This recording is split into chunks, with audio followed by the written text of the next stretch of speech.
और अब देखिए खेल अभी बाकी है। दलित आरक्षण और संविधान, राहुल की राजनीति का लगता है यही विधान बन गया है। आज राहुल गांधी अपने संसदीय क्षेत्र रायबरेली पहुंचे। यहां से उन्होंने एक बार फिर दलित वोट बैंक को अपने पाले में लाने के लिए मायावती की नीतियों को हथियार बनाकर उन पर निशाना साधा और लोकसभा में बीजेपी को ना हरा पाने का जिम्मेदार कहीं ना कहीं मायावती को ठहराया। राहुल गांधी ने कहा कि अगर लोकसभा में मायावती साथ होती तो बात बन जाती। साथ में राहुल ने ठीक से चुनाव न लड़ने की भी बात कहकर कहीं ना कहीं बीएसपी के वोट बैंक में सेंधमारी का दांव खेल दिया। आखिर राहुल गांधी के इस बयान के मायने क्या हैं? देखिए खेल अभी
प्रमुख मायावती भी इंडिया गठबंधन का हिस्सा होती तो हो सकता था कि शायद देश में इस वक्त इंडिया गठबंधन की सरकार होती।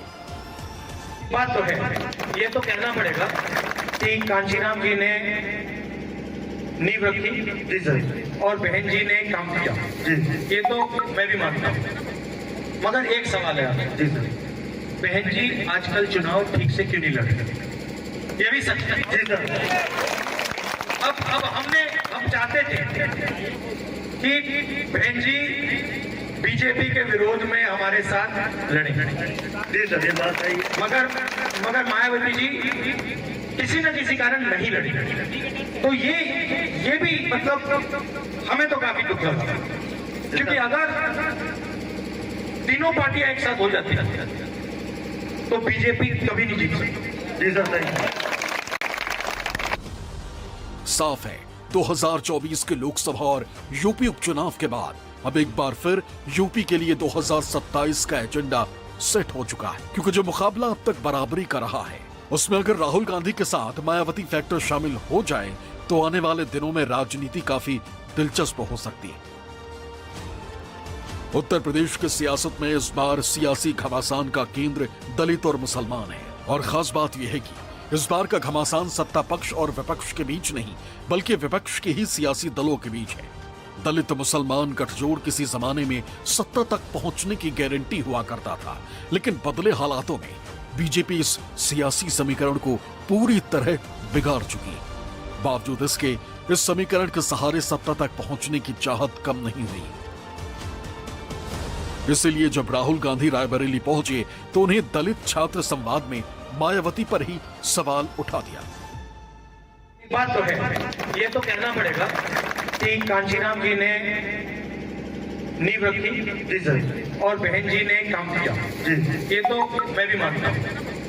मगर एक सवाल है जी सर, बहन जी आजकल चुनाव ठीक से क्यों नहीं लड़ रहे? ये भी सच है जी सर। अब हम चाहते थे कि बहन जी बीजेपी के विरोध में हमारे साथ लड़े जी सर, ये बात है। मगर मायावती जी किसी न किसी कारण नहीं लड़ी, तो ये भी मतलब हमें तो काफी दुख लगा, क्योंकि अगर तीनों पार्टियां एक साथ हो जाती तो बीजेपी कभी नहीं जीत सकती जी सर। राहुल गांधी के इस बयान से राजनीतिक गलियारों में हलचल मच गई है। पहले सपा नेता मायावती के गठबंधन में शामिल होने के खिलाफ थे, अब राहुल गांधी के इस खुलासे के बाद कई सवाल उठ रहे हैं। क्या वाकई में मायावती को इंडिया गठबंधन में शामिल होने का न्योता दिया गया था? अगर दिया गया था तो उन्होंने क्यों इनकार कर दिया? क्या भविष्य में बसपा, सपा और कांग्रेस एक साथ आ सकते हैं? बता दें कि विपक्ष के नेता और रायबरेली से सांसद राहुल गांधी गुरुवार को 2 दिवसीय दौरे पर अपने संसदीय क्षेत्र पहुंचे। लखनऊ से सड़क मार्ग से यात्रा करते हुए राहुल गांधी सबसे पहले चुरवा सीमा पर हनुमान मंदिर गए, जहां उन्होंने पूजा अर्चना की। मंदिर के पुजारी ने उनका स्वागत किया। मंदिर में कुछ समय बिताने के बाद वो बछरावा की ओर रवाना हो गए। बछरावा में गांधी ने पार्टी कार्यकर्ताओं की बैठक को संबोधित किया, जहां विधानसभा क्षेत्र के कांग्रेस पदाधिकारियों और कार्यकर्ताओं ने उनका माला पहनाकर स्वागत किया। लोकसभा में नेता प्रतिपक्ष और रायबरेली से सांसद राहुल गांधी अपने संसदीय क्षेत्र के 2 दिन के दौरे पर हैं। लगातार वो अलग अलग वर्ग के लोगों से मुलाकात कर रहे हैं। इस वक्त उत्तरपाड़ा में उनका काफिला ठीक सामने से नजर आ रहा है, जहां पर महिलाओं का संवाद होना है। हमारे ठीक सामने आप ये काफिला आते हुए देख रहे हैं। राहुल गांधी उत्तरपाड़ा पहुंच चुके हैं और उत्तरपाड़ा में यहाँ पर महिलाओं के साथ उनका संवाद है। रायबरेली के अलग अलग इलाकों से तमाम महिलाओं को यहाँ पर बुलाया गया है और ठीक सामने से आप राहुल गांधी का ये काफिला आप आते हुए देख रहे हैं। आज सुबह ही वो लखनऊ एयरपोर्ट से रायबरेली आए, जहाँ पर अपने दिन की शुरुआत उन्होंने चुरवा में भगवान हनुमान जी के मंदिर में दर्शन पूजन के साथ की। उसके बाद कार्यकर्ताओं से संवाद, दलित छात्रावास में जाकर के छात्रों से मुलाकात और उसके बाद अब आप सामने देख रहे हैं कि राहुल गांधी यहाँ पर आपको नजर आ रहे हैं। भीतर देखिए नारेबाजी शुरू हो गई है, सिक्योरिटी आपको नजर आ रही है। राहुल गांधी की सुरक्षा में उतरते हुए लोग आपको नजर आ रहे हैं। देखिए राहुल गांधी यहाँ पर भीतर दाखिल हो रहे हैं। राहुल गांधी जा रहे हैं भीतर और ये देखिए हमारे ठीक सामने राहुल गांधी यहाँ पर जो कार्यकर्ता है उनका अभिवादन स्वीकार कर रहे हैं। रायबरेली में राहुल गांधी ने मायावती की राजनीति पर सवाल उठाया। उन्होंने कहा कि अगर मायावती उनके साथ आती तो बीजेपी हार जाती। राहुल गांधी ने सवाल उठाया कि मायावती ठीक से चुनाव क्यों नहीं लड़ रही। बता दें कि ये पहली बार है जब किसी बड़े कांग्रेसी नेता ने खुलकर मायावती को दिए गए प्रस्ताव का खुलासा किया है। साल 2024 के लोकसभा चुनाव में सपा और कांग्रेस ने इंडिया गठबंधन के तहत चुनाव लड़ा था और अच्छी जीत हासिल की थी। 2024 को लोकसभा चुनाव में 80 सीट वाले उत्तर प्रदेश सूबे में एनडीए गठबंधन को 36 सीटों पर रोकने वाले राहुल गांधी और अखिलेश के इंडिया गठबंधन ने 43 सीटों पर जीत हासिल की थी, जबकि एक सीट निर्दलीय उम्मीदवार आजाद चंद्रशेखर की पार्टी के हिस्से में आई थी। उत्तर प्रदेश में अब तक 2 तरह के सियासी समीकरण काम करते आए हैं, जिसके सहारे यूपी में क्षेत्रीय दल सत्ता का समीकरण सेट करने में कामयाब होते रहे। एक दलित मुस्लिम गठजोड़ जो बसपा का हथियार था, तो दूसरा यादव मुस्लिम गठजोड़ जो सपा का हथियार था। इस गठजोड़ के सहारे दोनों पार्टियों को सत्ता तो कई बार मिली, लेकिन पूर्ण बहुमत किसी को नहीं मिला। मायावती ने अपने इस गठजोड़ में ब्राह्मणों और अगड़ों को जोड़ा, तो सपा ने भी ब्राह्मण, ठाकुर और दूसरी पिछड़ी जातियों को जोड़कर अपने दम पर सरकारें बनाई। लेकिन बीजेपी ने इन क्षेत्रीय दलों के समीकरण को ऐसा बिगाड़ा कि सपा और बसपा का पूरा खेल खराब हो गया। बीजेपी ने अपने सवर्ण वोट बैंक में गैर जाटव दलितों और गैर यादव पिछड़ों को जोड़कर यूपी की सियासत में अभूतपूर्व खेल किया। लिहाजा नतीजा सबके सामने है। राहुल गांधी यूपी के रायबरेली में मायावती की बात क्यों कर रहे हैं, उसके लिए उस दलित वोट बैंक की भी बात कर लेते हैं जिनका चेहरा मायावती दशकों रही हैं, क्योंकि यही दलित वोट बैंक कारण है। अब इस दलित वोट बैंक का छूटता साथ एक के बाद एक चुनावी डेंट बीएसपी को लगा रहा है। तो यूपी में दलित क्यों है जरूरी, जरा आंकड़ों के लिहाज से समझिए। देखिए कुल मिलाकर के 403 विधानसभा की सीटें हैं, 84 अनुसूचित जाति के लिए आरक्षित कुल मिलाकर के ये सीटें हैं। यानी ओबीसी से अगर आप इसे तुलना करते हैं तो फिर ये जान लीजिए कि ओबीसी के बाद दलित सबसे बड़ी आबादी है उत्तर प्रदेश में। इसके अलावा यूपी में 20 से 22% दलित आबादी आती है, जबकि ओबीसी की जो आबादी है वो करीब 52% है। इसका ब्रेकेज देखिए, इन 20 से 22 में 14% जाटव और 8% गैर जाटवों की आबादी है। अब 14% जाटव और गैर जाटव जो है, इनमें कुल मिलाकर के 54% जाटवों की संख्या है। जाटव जो सीधा सीधा मायावती का सबसे ज्यादा तगड़ा वोट बैंक, कोर वोटर जिनको आप कह सकते हैं, और इनका साथ जो है वो लोकसभा चुनाव में अखिलेश यादव को नहीं मिल पाया, तब भी इंटैक्ट दिखा मायावती के साथ। और यूपी में दलितों की कुल मिलाकर के अगर उपजातियों की आप बात करें तो ये 66 उपजातियां जो कि दलितों में आती हैं। 42 जिलों में दलित 20% से ज्यादा आते हैं और इसलिए भी ये बहुत ज्यादा महत्वपूर्ण हो जाते हैं।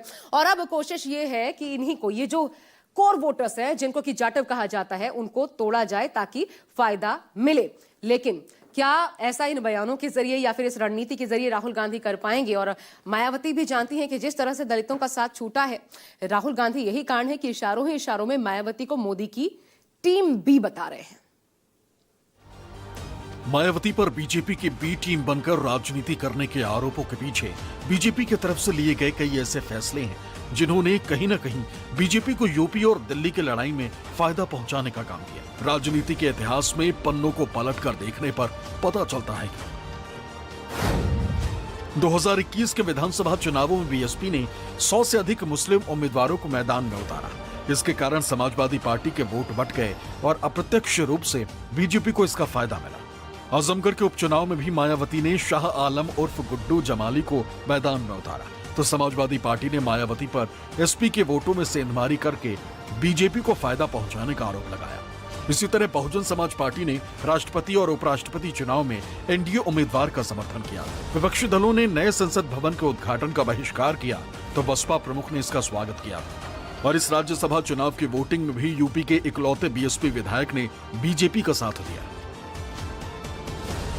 2024 लोकसभा चुनाव में भी मायावती ने अकेले चुनाव लड़ने का ऐलान किया। इंडिया गठबंधन में शामिल नहीं होने के पीछे वजह समाजवादी पार्टी से मायावती की तल्खी बताई गई, लेकिन मायावती के एनडीए और इंडिया गठबंधन के खिलाफ यूपी की सभी सीटों पर अपने कैंडिडेट उतारने से दलित और पिछड़ा वोट बैंक काफी हद तक बढ़ा, जिसका सीधा फायदा भारतीय जनता पार्टी को हुआ। यही वजह है कि विपक्षी गठबंधन मायावती पर हमलावर रहा।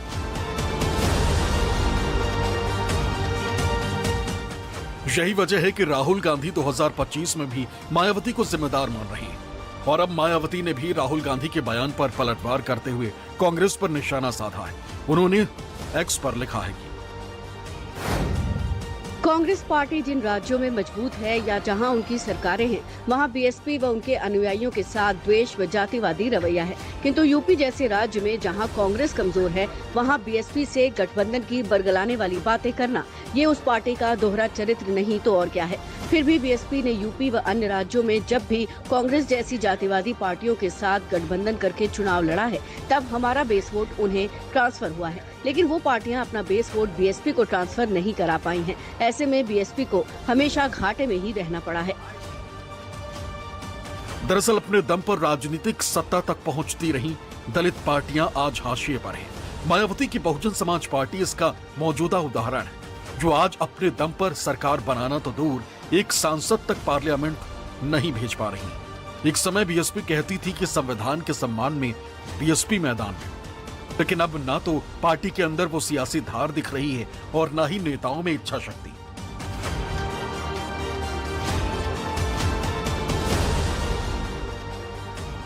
बीएसपी के डाउनफॉल 2012 यूपी विधानसभा चुनाव के बाद ही शुरू हो गया था, जिसे 2014 के लोकसभा चुनाव में और उसके बाद बीजेपी ने खूब भुनाया। भारतीय जनता पार्टी के बारे में लंबे समय तक कहा जाता था कि वो ब्राह्मणों और बनियों की पार्टी है, लेकिन बीजेपी ने पिछले एक दशक में इस पहचान से आगे जाकर हिंदू समाज की दूसरी जातियों को भी अपने साथ जोड़ने में कामयाबी हासिल की।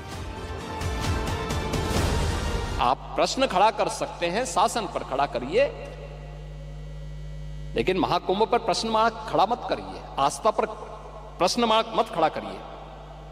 और उसके बारे में जो आप इन बातों को कह रहे हैं, पहले आप लोगों ने कहा कि साहब संख्या बढ़ा चढ़ा करके कही जा रही है, उसको देखने के लिए स्वयं समाजवादी पार्टी के मुखिया वहां पहुंच गए